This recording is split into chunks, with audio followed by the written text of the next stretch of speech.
오늘 말씀의 제목이 생명을 살리는 성경책입니다. 세상에는 살리는 자도 있고 또 죽이는 자도 있습니다. 그런데 이 성경은 영원한 생명을 우리에게 일으켜주고 죽어야 마땅한 저와 여러분을 영원한 생명 가운데 하나님의 백성으로 살아갈 수 있도록 변화시켜주는 유일한 생명의 말씀입니다. 예술품이라고 하는 것은 값어치가 대단합니다. 여러분이 그림을 그리면 어디로 가게 됩니까? 휴지통입니다. 아무리 잘 그려도 오래 가지 않고 나중에는 휴지통에 갑니다. 하지만 조선시대의 화가 김홍도, 그분은 그분의 시대에는 별로 크게 인정을 못 받았습니다. 그냥 김홍도 화가가 그림 그려서 그 그림 한 장으로 국밥 한 그릇 사 먹었대요. 근데 지금 그 그림 한 장이 10억이 넘습니다. 김홍도가 그림을 그려놓은 거는 어디로? 박물관으로. 이것은 작가가 누구냐가 결정하는 거지, 얼마나 잘 그렸느냐, 모양이 좋으냐, 재료가 좋으냐 아무 상관없습니다. 우리가 아는 대로 세계적 화가인 피카소라고 하는 사람의 그림은 도저히 이해가 안 되는 그림들입니다. 얼굴인지 짐승인지 사람인지 분간이 안 갈 정도로 그림을 그립니다.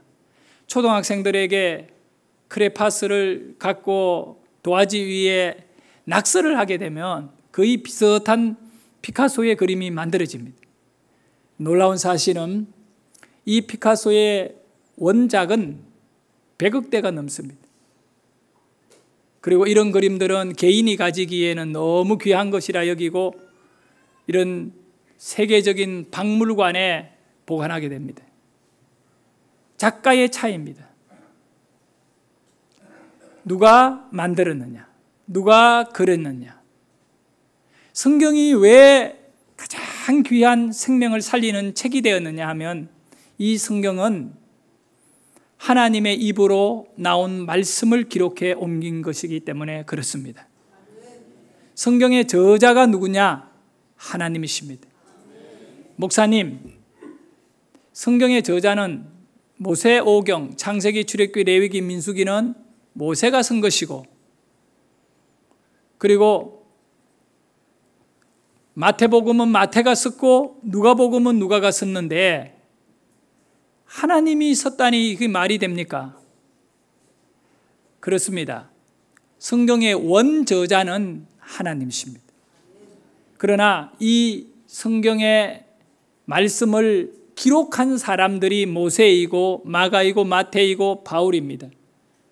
디모데후서 3장 16절과 17절에 그 내용을 담고 있습니다. 모든 성경은 무엇으로 된 것이라고요? 되었다는 건 만들어졌다라고 하는 것입니다. 하나님의 감동으로 만들어졌다. 그래서 하나님의 감동인 이 성경은 교훈을 주고 바르게 또 만들어주고 의로 교육을 한다라고 말씀하면서 더 상세하게 17절에 들어가면 이 성경이 왜 필요한가를 말씀하고 있습니다. 이는 하나님의 사람으로 온전하게 하며, 여러분 세상에 어떤 좋은 책도 소설도 시도 또 수필도 칼럼도 하나님의 사람으로는 만들지 못합니다. 하나님의 사람이 되어야 영원한 생명을 얻습니다. 마귀의 종은 지옥 갑니다. 하나님의 자녀들은 천국 갑니다. 그런데 하나님의 사람으로 만드는 것은 성경만이 할 수 있는 일입니다. 그래서 이 성경이 귀한 것이지요. 하나님의 사람으로 온전하여 모든 선한 일을 행할 뭘 갖추게 한다고요? 능력을 갖추게 한다 이겁니다. 자, 우리 한번 따라합니다. 모든 선한 일을 행할 능력을 갖춘다. 자, 이 강단에 올라와서 아무나 설교할 수 있을 것 같습니까? 하면 하겠지요. 그런데 말씀을 전할 능력이 없으면, 여기에 올라와 있으면 본인도 힘들고 앉아있는 사람도 힘든 거예요. 근데 제가 설교하는데, 또 우리 목사님들이 설교하시는데, 목회자들이 일정한 말씀의 훈련과 또 주님의 진리를 깨달은 자들이잖아요. 그러니까 설교가 힘들지 않게끔 같이 이렇게 듣는 자에게나 하는 자에게나 가능한 거예요. 이게 능력이에요. 근데 집사님이나 또 성도가 올라와서 설교하려면 이 말씀을 전할 능력이 없는 분들에게는 너무 힘든 거예요. 옛날 이야기인데, 어느 시골 교회에 목사님이 설교를 쭉 해가시는데 장로님이 이런 생각을 해봤어요. 내가 교회를 수십 년 생활을 이렇게 하면 다니면서 나도 한번 설교했으면 좋겠다 마음을. 근데 목사님은 그걸 못 알아보고 어디 출타에 있다가는 수요일이면 어김없이 돌아오고 새벽 예배, 주일 예배, 오후 예배 다 드리니까 아이 장로님이 나도 한번 설교했으면 좋겠다 마음인데, 하나님은 또 그렇게 간절한 마음을 갖고 있으면 소원을 들어주셔요. 이 목사님이 이제 일이 있어가지고 이렇게 교회를 좀 비우어서 돌아오려고 했는데 못 돌아오게 된 거예요. 그러니까 이제 장로님께서 말씀을 준비해서 그날 주일날 시골교회에 설교를 하게 되었어요. 일주일 내내 준비하고 나름대로 메모하고 설교 원고를 만들어서 이제 사회 보면 설교를 딱 시작하는데, 사회는 잘 봤어요. 얘기하고 광고 다 끝났는데 설교를 시작하는데 갑자기 앞이 하얗고 멍해지는 거예요. 그래서 원고를 내려다 보니까 글씨가 하나도 눈에 안 들어오는 거예요. 그래서 장로님이 강단에서 물을 마셨다가 컵을 놓았다가 쳐다봤다가 원고 봤다가 그러고는 딱 한 말씀 하고 말씀 마쳤다잖아요. 그 한 말씀이, 여러분 이제 우리 목사님 월급 많이 줍시다. 해보니까 힘들거든. 그냥 지나가는 말 같기도 합니다. 근데 능력이라는 것은, 능력을 갖춘다는 것은 놀라운 일이에요. 대통령이 될 능력이 없는 사람이 대통령이 되면 나라가 힘들어져. 가장이 될 능력이 없는 사람이 가장이 되면 가정이 힘들어지는 거예요. 우리는 하나님의 말씀으로 무장하면, 이 성경 말씀을 잘 배우고 이 말씀을 가지고 인생을 살아가게 되면, 오늘 이 디모데후서 3장 17절에서 선한 일을 행할 능력을 갖춘다. 여러분에게 한번 물어보겠습니다. 전도하는 일, 선한 일입니까? 악한 일입니까? 그런데요, 또 저 세상의 불신자는 그거 악한 일이 돼요. 제발 우리 괴롭히지 말아요. 근데 우리가 볼 때는 이보다 더 선한 일은 없어요. 영혼을 살리는 거잖아. 물에 빠진 사람 구해주는 거는 선한 일이잖아요. 살려내는 거니까. 그렇게 전도하는 일은 선한 일인데, 하나님의 말씀이 그의 심령에 임하지 아니하면 이 전도의 능력이 없는 거예요. 하나님의 말씀은 선한 일을 하기에 능력을 갖추어 준다. 또 한 가지, 가난하고 배고프고 죽어가는 사람에게 내 가진 물질로 먹여주고 입혀주고 도와주는 것은 선한 일입니까? 악한 일입니까? 선한 일이지요. 근데 여러분, 우리 주위에 가난한 사람이 많이 있어요? 없어요? 있지요. 근데 여러분, 돕고 있나요? 안 돕고 있나요? 안 돕고 있잖아요. 옆에 거지 지나가더라도 그냥 무시하잖아요. 옷을 제대로 못 입은 사람에게 내가 입고 있는 옷을 벗어주지 않잖아요. 내가 여러분이 이해가 돼요. 왜 이해가 되느냐면, 나도 제대로 그래 못하거든. 못 도와주고 그러잖아요. 제가 어저께 길을 가는데 아저씨가 여기 유원지 골짜기에 얼마나 술을 드신데 등에 맨 거는 등산백이야. 넘어졌는데 몸에 피가 나요. 여기 바로 여기 우리 교회에서 조금 들어가면. 근데 다른 등산팀 남자 1명에 여자 4명, 그 사람은 막 둘러싸이가 등성하더래요. 여자들에게 둘러싸여가. 그래 남자 1명에 여자 4명이 등산을 갔다가 내려오다가 거기에 이제 도로에 쓰러져가 피를 흘리고 있는 이 사람을 저하고 같이 가다가 쓰러진 사람을 그분들이 앞서서 보고 잡아가지고 이렇게 세우거든요. 저도 도와주려고 이렇게 하는데 그게 남자 1명, 여자 4명이 또 이렇게 돌보고 뭐 119 부르고 뭐 이렇게 하길래 그냥 저는 지나왔는데 그 힘든 사람들을 누군가의 도움을 받아야 돼요. 근데 내가 바쁘니까 그냥 내려오는 거예요. 누군가가 도와줄 거를 생각하고. 우리 모두는 다른 사람에게 도와준다는 것은 쉽지 않아요. 그 선한 일인데 왜 쉽지 않느냐 하면 내게 시간적으로 물질적으로 여유가 없거든요. 이 말씀의 의미가 뭘까요? 디모데후서 3장 17절에 하나님의 말씀은 선한 일을 행하기에 능력을 갖춘다. 말씀은 너를 축복해 준다. 이 말씀이에요. 가난한 사람에게 먹여주고 입혀주려면 가져야 가능하잖아요. 물론 가진 사람 중에도 선한 일을 안 하는 사람이 많이 있지만 예수 믿는 여러분은 여유가 있으면 베풀겠지요. 아멘을 하셔야 그 은혜가 임하는데 그러면 뭐 여러분 많이 가지고 그냥 계속 쓰다가 남겨놓고 그냥 죽으세요. 그러면 자식이 쓰든가 누가 쓰겠지요. 근데 여러분 본질적으로 하나님이 여러분에게 주신 것은 아름답게 쓰실 수 있기를 바랍니다. 근데 이렇게 쓸 수 있는 건 뭐냐 이거예요. 선한 일을 할 수 있는 거는 말씀이 그 사람에게 들어가야지 돈이 있다고 하는 것이나 건강이 있다고 하는 것이 아니라 하나님의 말씀이 그 사람을 교훈하고 책망하고 바르게 세우면 여러분이 선한 일을 할 수 있는 인물이 되는 것입니다. 성경이 결국은 여러분의 인생을 능력 있게 만들어준다 이 말씀입니다. 그래서 하나님의 말씀을 귀하게 여기고 가까이 하는 인생과 가정과 국가는 절대로 망하지 않습니다.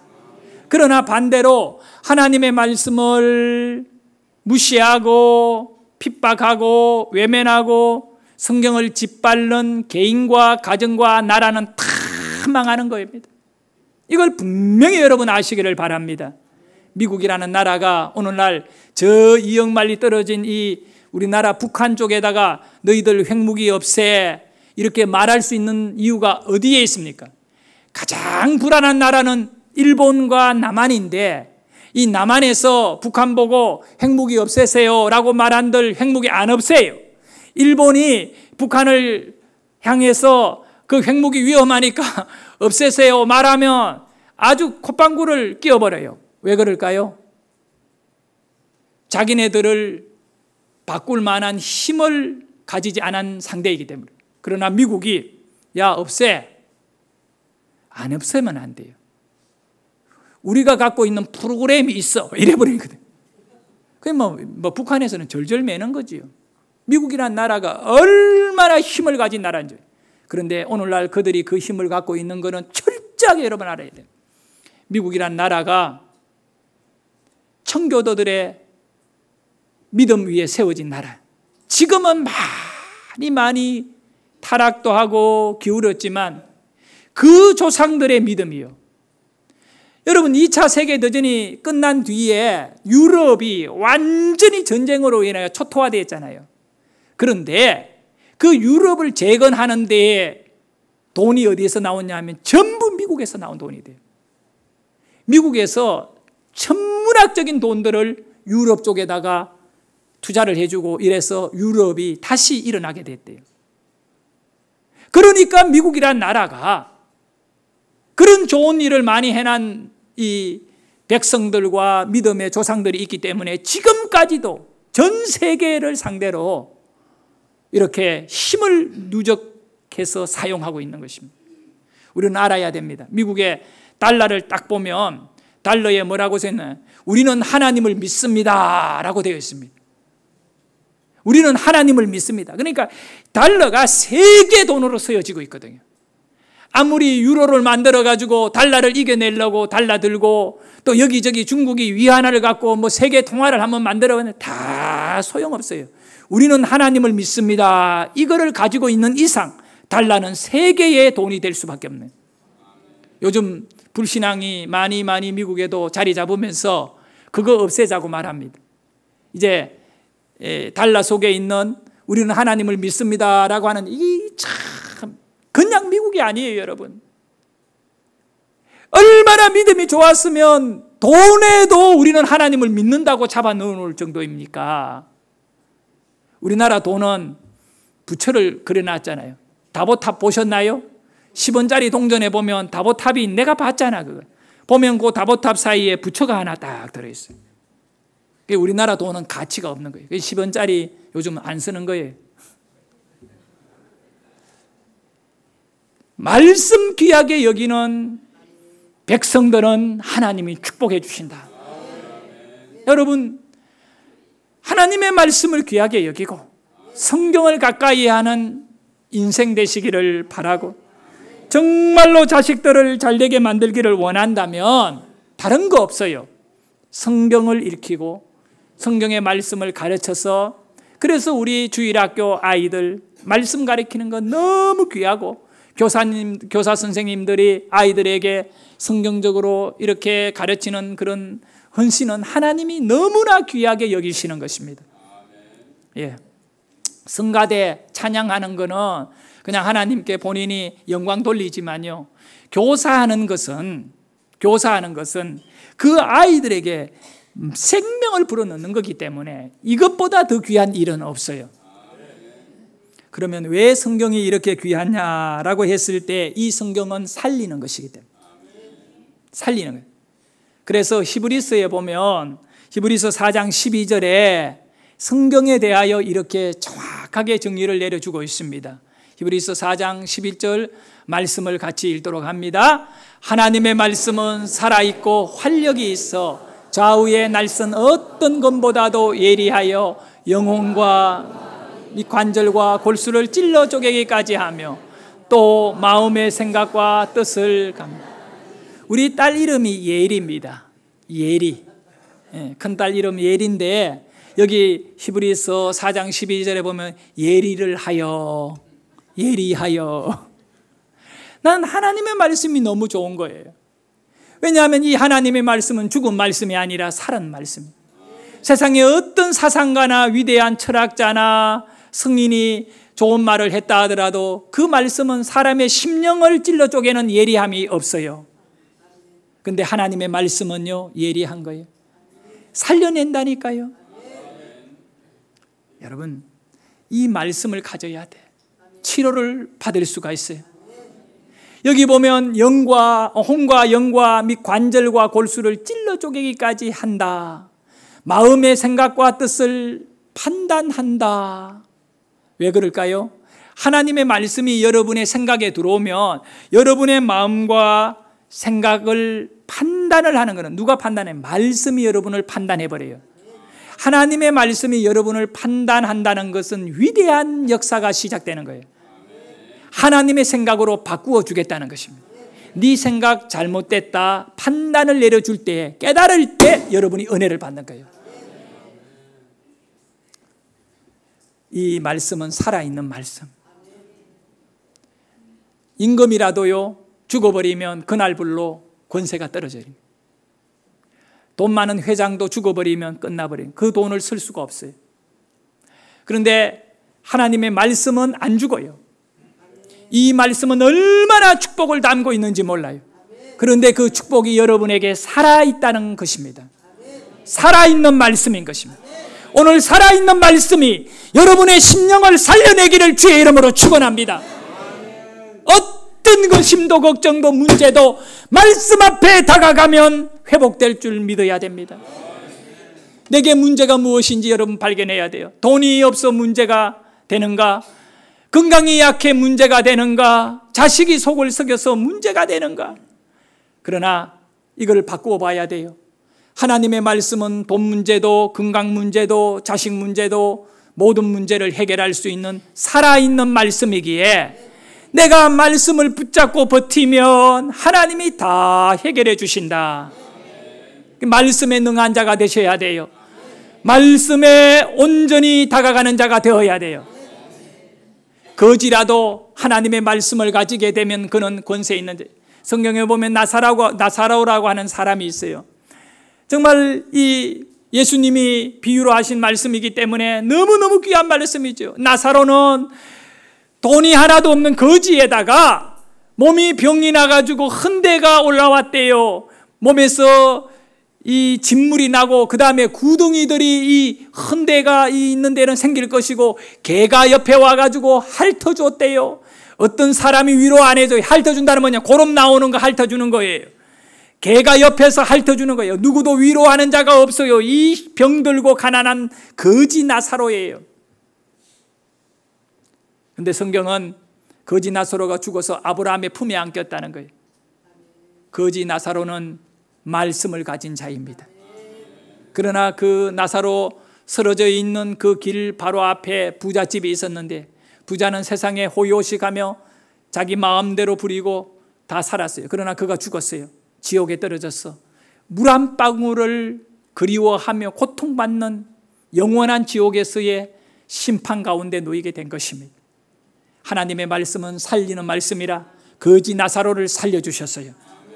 그러니 우리가 오늘 차별 없이 역사하는 하나님의 이 은혜, 말씀은 돈 가진 사람에게나 해당되는 것이 아니라 돈을 가졌던 돈이 없던 많이 배웠던 배우지 못했던 간에 상관없어요.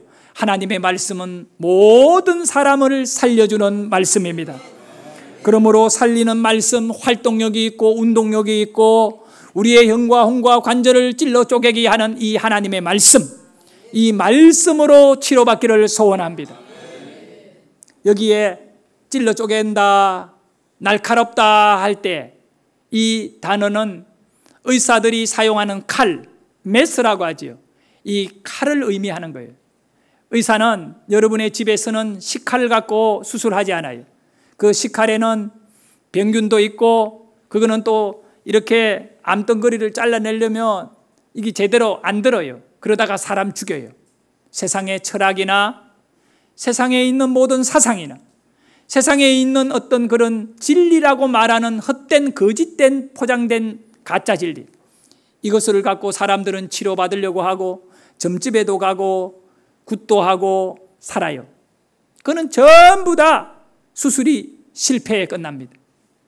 여러분, 하지만 하나님의 말씀 앞에 어떤 절망의 문제라도 찔러 쪼개기까지 하며 우리의 마음과 생각을 판단하시는 은혜 안에 우리는 회복될 것을 믿으시고 하나님의 말씀은 살아있다. 그러므로 오늘 살아있는 말씀을 듣는 가운데 여러분이 살아나야 될 줄 믿습니다. 아브라함이라는 사람이 하나님의 말씀을 들었을 때에 도저히 이해가 되지 않았어요. 항상 하나님은요, 인간의 수준에 맞추어 말씀하기보다 하나님의 말씀은 하나님의 수준에서 흘러나오는 것입니다. 인간의 수준에 맞추어 말씀할 것 같으면 하나님이 말씀할 필요가 없어요. 왜냐하면 인간들은 자기 수준에서 말을 너무너무 잘해요. 근데 인간들인 사람들이 성경의 말씀, 하나님의 말씀을 들을 때 헷갈리기 시작합니다. 이해가 안 되는 거예요. 이치에 맞지 않고 이 논리적으로 설명도 불가능한 내용을 많이 가져요. 잘 먹고 잘 살고 있는 아브라함에게 하나님이 나타나가 말합니다.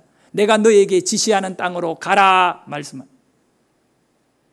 그런데 아브라함이 하나님의 지시하는 땅을 향하여 갈 적에 뭐라고 표현하느냐면 갈 바를 알지 못하고 갔다.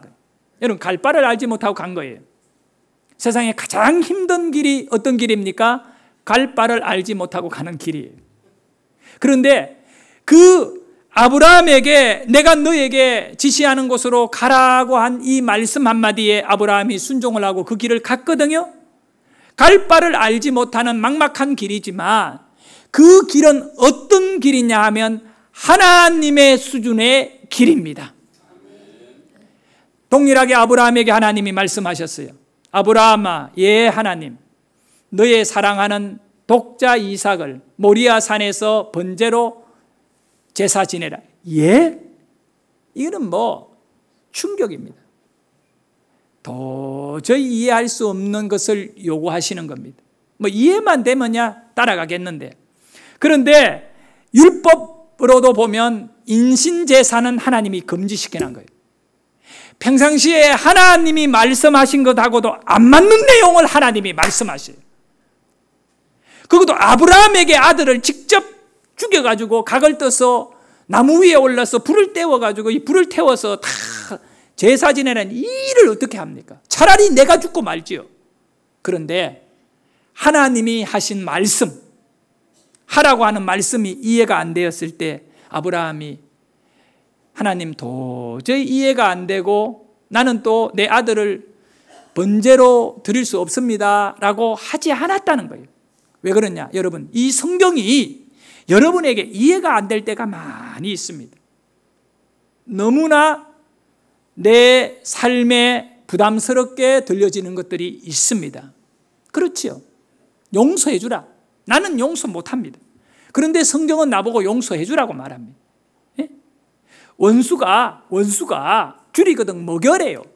나는 원수가 죽기를 기다리는데 나보고 먹여라는 겁니다. 그 어떻게 말씀을 실천합니까? 여러분이 지금까지 말씀에 부딪혀가지고 힘들었던 이유는 이 말씀을 인간 수준으로 이해하려고 하니까 힘들었던 거예요. 성경은 절대로 이해해서 되는 말씀이 아니에요. 성경은 믿어야 되는 거예요. 믿어야 되는 거죠. 이것만큼 힘든 일이 없어요. 그래서 우리 예수님도 말씀하시기를 네가 믿으면 이루어지리라. 우리는 하나님의 말씀을 믿고 이 말씀의 축복이 내게 그대로 이루어질 걸 믿어야 돼. 이 말씀의 저주들이 그대로 사람들이 하나님의 말씀에 반역하면 이루어질 걸 믿어야 돼. 그 믿는 것보다 더 중요한 건 없죠, 우리에게. 그래서 기독교는 사랑의 종교라고 말하지만 그 사랑도 믿음을 가지고 사랑을 해야 돼. 여러분, 우리 예수님께서 하신 말씀 가운데에 아주 중요한 말씀이 있어요. 요한복음 15장에 보면 이렇게 말씀하셨어요. 요한복음 15장 7절에 너희가 내 안에 거하고 내 말이 너희 안에 거하면 무엇이든지 원하는 대로 구하라. 참, 얼마나 귀한 말씀이에요. 여러분이 원하는 대로 구하면 다 주신대요. 할렐루야. 그래서 기도도 하고 매달리기도 하고 그럽니다. 그런데 조건이 하나가 있어요. 왜 여러분은 원하는 대로 구했는데 안 됩니까? 왜 필요한 거 달라는데 하나님이 안 채워줍니까? 여기 이유가 하나가 있어요.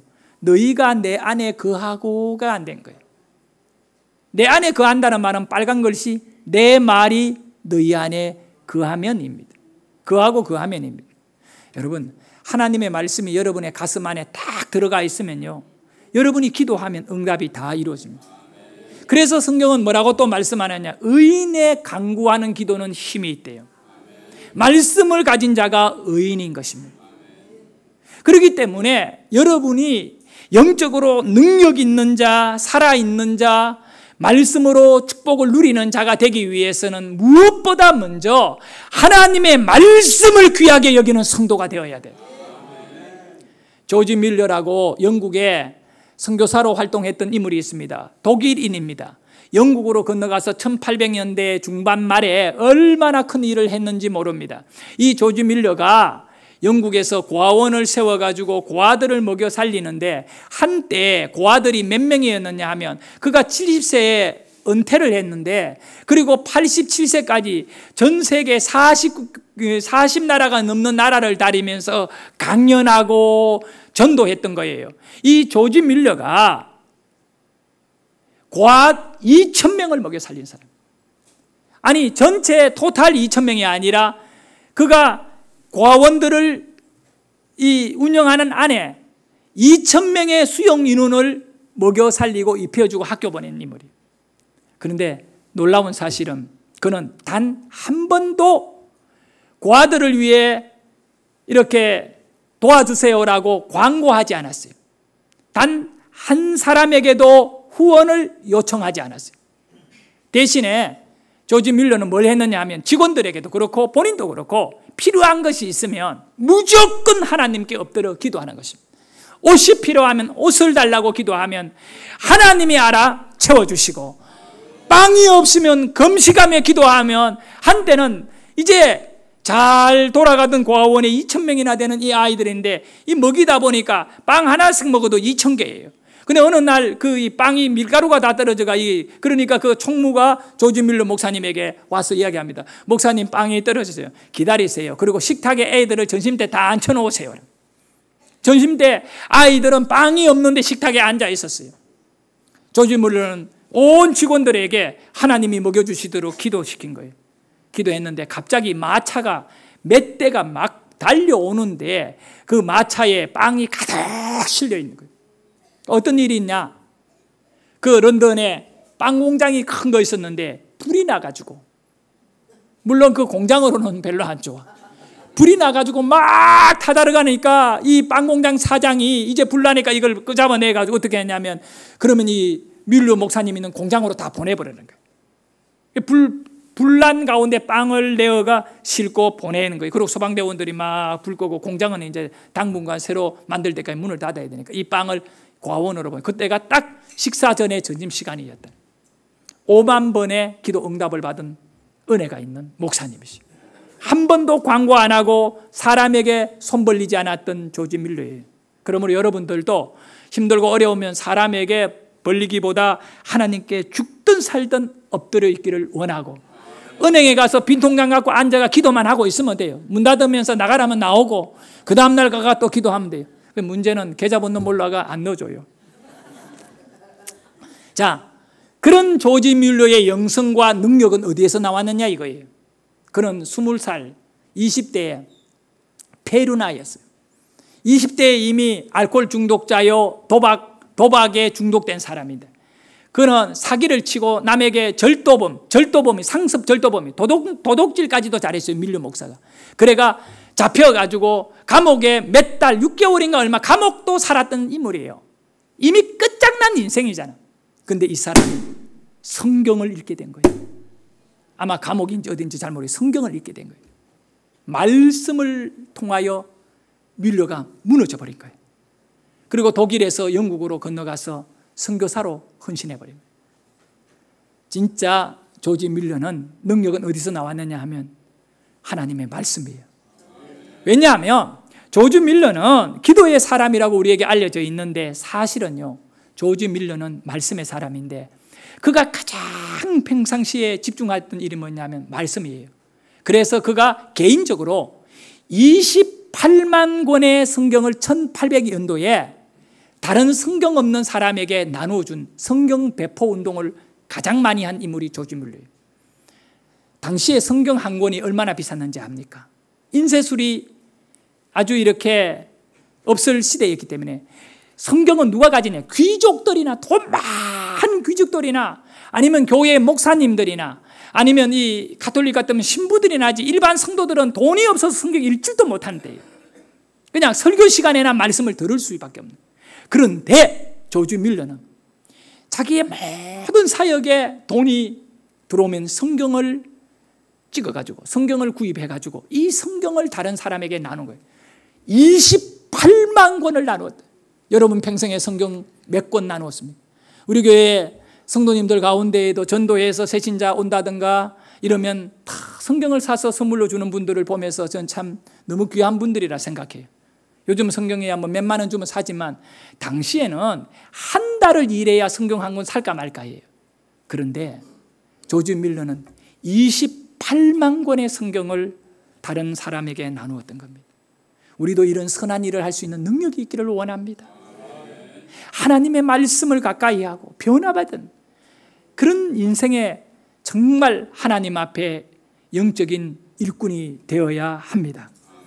이제 말씀을 정리하고 마무리하겠습니다. 여러분, 오늘 우리가 읽었던 이사야 34장 16절의 말씀은 4가지의 아주 중요한 내용을 우리에게 설명해 주고 있습니다. 먼저 첫 번째로 하나님의 말씀 성경은 빠진 것이 하나도 없다고 말씀합니다. 빠진 것이 하나도 없다. 이 말의 의미는 성경은 여러분을 축복하기에 완벽하고 충분하다는 말씀입니다. 그러니까 다른 것에 매달릴 필요 없습니다. 이거는 완벽한 여러분을 구원하기에 부족함이 없는 말씀입니다. 그러니까 이 성경 한 권이면 여러분의 인생은 다 되는 것입니다. 이 마음을 꼭 가져야 됩니다. 두 번째는 모든 성경은 뭐가 있다? 짝이 있다고 말합니다. 짝이 있다, 짝이 있다. 그렇지요? 저게 우리 백권사님 짝은 누구예요? 그 뒤에 있잖아. 그 육신의 짝이에요. 다 짝이 있어요. 그죠? 우리 아멘 집사님의 짝은 어디 있습니까? 방황하고 계십니까? 돌아와. 짝이 있는 거예요. 근데 그 짝이 귀하지요. 근데 성경에는 다 말씀의 짝이 있다. 이 얘기를 여러분이 알 거예요. 근데 이걸 바로 내가 설명해 주겠습니다. 이 말의 의미가 뭐냐 하면 성경은 먼저 예언의 말씀인 줄 알고 또 성경은 하나님의 언약인 줄 알아야 돼요. 언약에는 뭐가 있느냐 하면 반드시 언약은 지키면 뭐가 따르지요? 약속이 있어요. 열매가 있어요. 축복이 있고 천국이 있어요. 그런데 성경에 하나님이 언약을 했잖아요. 내가 너를 축복하리라 언약이 있잖아요. 그러면 그 짝은 뭐냐 하면 축복을 받아야 짝이 되는 거지. 축복이 없으면 이거는 지금 아직 짝을 못 찾은 거예요. 아브라함에게 내가 너를 열국의 아비 만들어 주겠다고 말씀했잖아요. 그러면 아브라함이 아이가 없을 때 나이가 75세 아이가 없는데 그 말씀을 하셨어요? 언약하셨어요 하나님이? 그러면 그 말씀의 짝이 어디에 있나요? 이삭이 100살에 태어났을 때 말씀의 짝이 다 이루어지는 거예요. 할렐루야. 성경에는 뭐가 있다? 짝이 있다. 그러면 성경에는 앞으로 성취 안 된 말씀도 있나요? 없나요?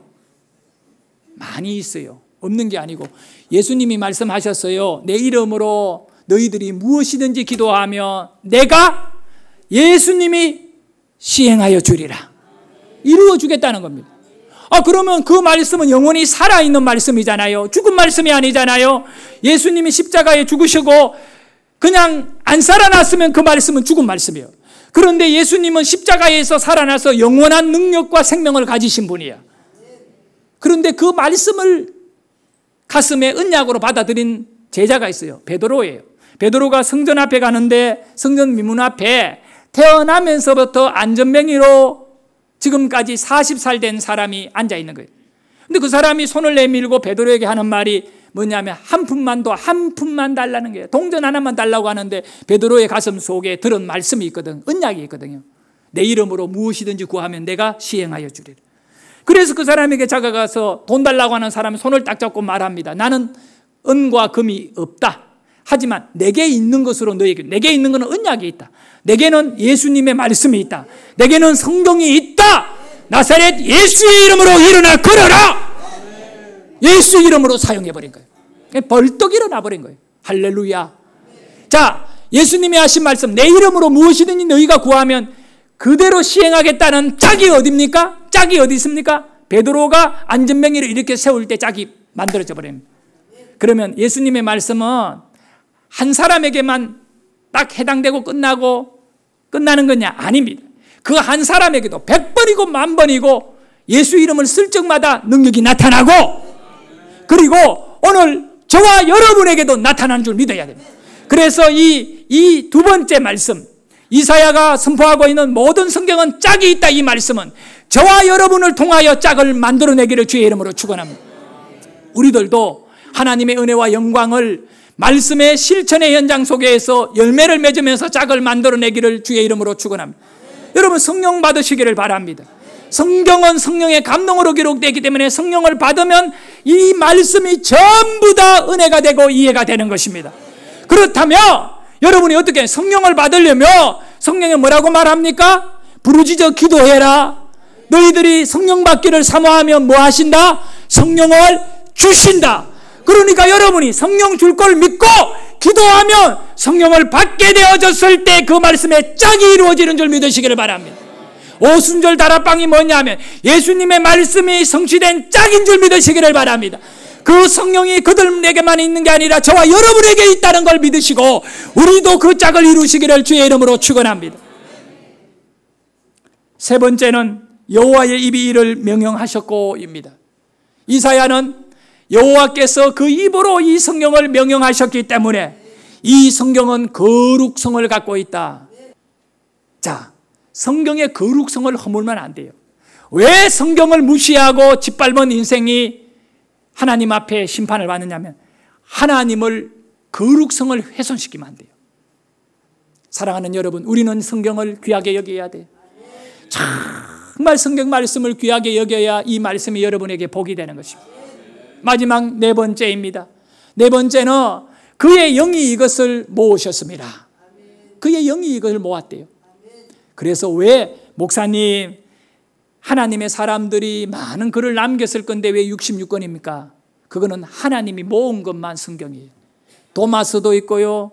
그 외에도 뭐 이 이름 저 이름 붙여가지고 무슨 복음 뭐 수두룩합니다. 그런데 그거 다 성경이 아니에요. 왜? 하나님 영으로 모은 것만 성경이에요. 성경은 정확하게 66권으로 끝나요. 요한계시록에는 이것 외에 더하거나 빼면 안 된대. 이단이 뭐예요? 이단이 뭐예요? 여기에다가 교주들의 내용을 더해버리는 겁니다. 똑같이 성경 들고 신천지 그 교회 다녀요. 자기네들 똑같이 성경, 그러고는 따로 이만희 의록을 갖고 배우는 거예요. 여러분, 교회 안에 이단에 빠지는 사람이 특징이 있어요. 교회가 만든 성경 공부, 교회가 만든 예배, 교회가 만든 기도 모임 외에 집안에서 따로 모이는 사람들이 있어요. 다른 교인들하고 어울리고 100번 무너지게 돼 있어요. 말씀을 떠나면 절대 안 돼요. 예수님을 향하여 예수님께서 뭐라고 말씀하셨냐면 베드로에게 신앙 고백을 할 때 사람들이 나를 누구라 하냐고 할 때 베드로가 살아계신 하나님의 아들이요 라고 고백했잖아요. 그럴 때 이걸 알게 하는 것은 네 머리가 아니고 네 지식이 아니고 하나님의 성령이 성경을 깨닫게 했다는 거예요. 그러면서 이 사상 위에 내 뭐를 세운다? 교회를 세운다 그랬어요. 여러분, 오늘 여러분의 신앙의 마지막 보류는 교회예요. 교회. 그러므로 우리 새안양 교회가 여러분의 신앙에 완전히 성경 말씀만을 붙잡고 갈 수 있도록 만들어주는 이 철로예요. 철로. 기차는 철로 벗어지면 다 끝나는 거예요. 대형사고. 오늘날 어느 교회도 마찬가지예요. 안양에도 수많은 교회가 있는데 바로 수많은 교회는 그들의 영혼의 철로예요. 그 교회에 벗어나서 개인의 어떤 영성을 하겠다 뭐 이렇게 하면서 이상한 뭐 기도 방법을 갖고 동원하고 이렇게 하다가는 다 이단돼 버려. 우리는 오늘 하나님의 이 은혜의 말씀을 축복의 말씀으로 완전히 독점하는 은혜가 있기를 원합니다. 그래서 시편 1편 1, 2절의 말씀을 갖고 마무리하겠습니다. 사랑하는 성도 여러분, 시편이 얼마나 방대한 은혜의 말씀이고 강력한 영성을 품고 있는 말씀들입니까? 그런데 시편 1편을 모르면 아무것도 아니에요. 시편 1편의 시작에는 뭐냐면 복 있는 사람은, 하나님은 여러분에게 복을 주기를 원하시는 분이에요. 그러면서 복 있는 사람은 악인의 꾀를 따르지 않네. 그럼 뭐냐? 복 있는 사람은 성경을 따른다고 2절에 말씀하고 있어요. 세상에 유혹하는 사람을 따르지 않는 거예요. 그래 2절에 들어가면 이런 말씀이 있죠. 우리 같이 읽습니다. 시작. 오직 여호와의 율법을 즐거워하여 그 율법을 주야로 묵상하는 도다. 주야로 묵상한대요. 묵상이라는 단어를 이야기합니다. 낮에도 밤에도 말씀을 묵상한다. 자, 묵상이라는 단어는 하가라고 하는 히브리 말이에요.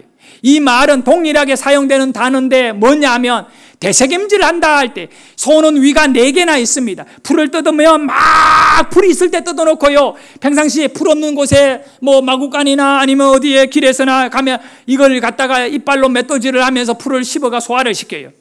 이거 되새김질 할 때를 하가라고 해요. 여러분이 말씀을 듣고 성경을 읽고 예배를 드릴 때 하나님의 말씀을 가슴에 받아야 돼요. 그리고 살아가면서 여러분이 묵상을 해야 되는데 말씀을 되새김질해야 소화를 시켜야 돼요. 그럴 때 여러분이 은혜가 있을 줄 믿습니다.